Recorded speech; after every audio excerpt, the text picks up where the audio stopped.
How to enable or disable set time zone based on location on the Samsung Galaxy S26, 26 Plus or Ultra. First, let's return back to the home screen by tapping on the home button at the bottom of the screen. Then, swipe down at the top and tap on the settings icon. Next, we then scroll down and tap on General Management.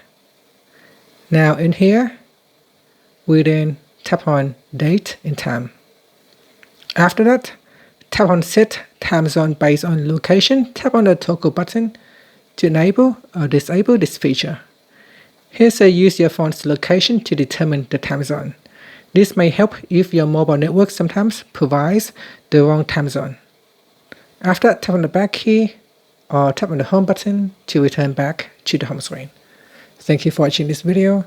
If you find it helpful, please like and subscribe to my channel for more videos.